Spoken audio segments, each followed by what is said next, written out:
Ito mga katoda, magpapalipad ako ng aking lumang drone na nabili ko na tig 6,000. At ito ay sa lugar ng National Forest Park sa Quezon Province.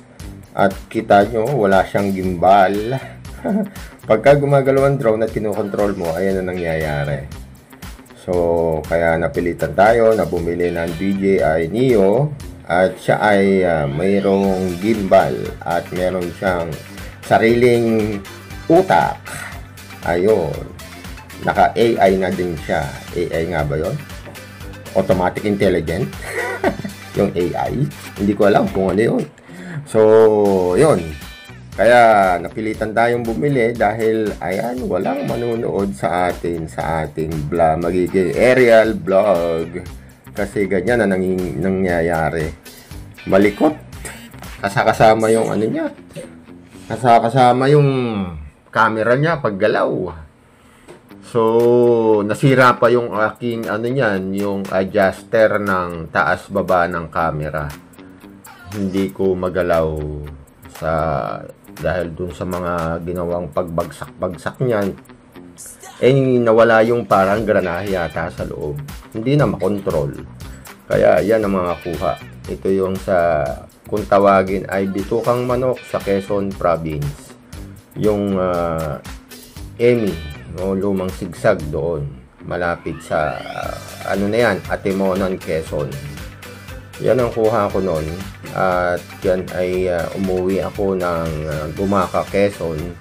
Dumaan ako dito para kunan ng aerial view ang sigsag. So, nakakapang kasi na maglagay nitong aking vlog na to.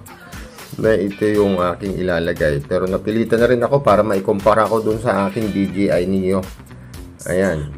So, yan ang mga kuha natin doon sa aerial view ng ating tig 6,000 na drone.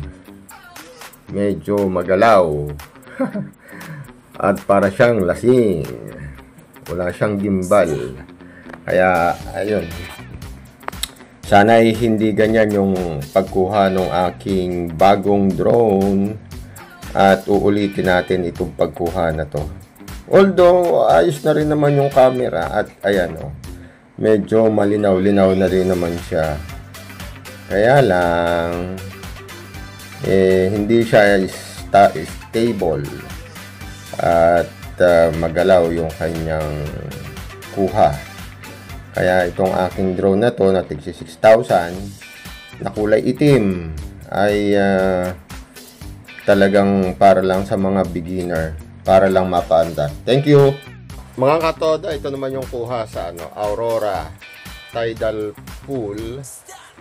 Tibo-tibo Tidal Pool yan. Yan ang pinakang sa Kasiguran, Aurora. Gamit pa rin yung ating lumang drone na 6,000 pesos na drone.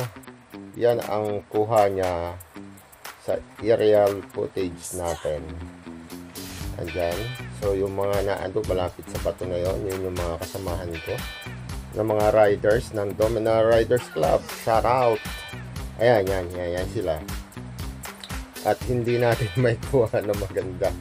Talagang wala siyang gimbal at pagka ina-adjust mo, ganyan lang siya. Malikot.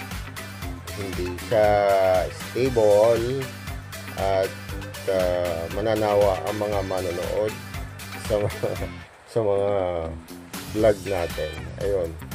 May hilo, kailangan ng Bonamine na mga medicine. So, kaya napilitan tayo na tayo ay bumili ng hindi naman kamahalan yung DJI Neo. Ano lang siya, all in all, kasama yung case na binili ko ay nasa 21,000. Ayun. Kasi 1,000 plus yung 1 plus yung yung case. So yung naman ay 18,999 yung combo ng DJI Neo. So ayan oh, ganda rin yung beach ng ano oh, ng Kasiguran. Tibo Tidal Pool. Ayan, sa Kasiguran, Aurora. At ang buhangin nila hindi maitim, puti din, white sand. At yan yung pinakang ano, Newgan, mga coconut tree, nakunan din. Kaya lang hindi talaga stable yung aking kuha ng 6,000 pesos na drone na nabili ko sa ano ba tawag dito, sa online. Kaya lang hindi ko binili sa online at pumunta na mismo ako doon sa mismong tindahan nila sa Binyan, Laguna. Yun lang po at maraming salamat. Please subscribe sa channel ko. Thank you mga katoda.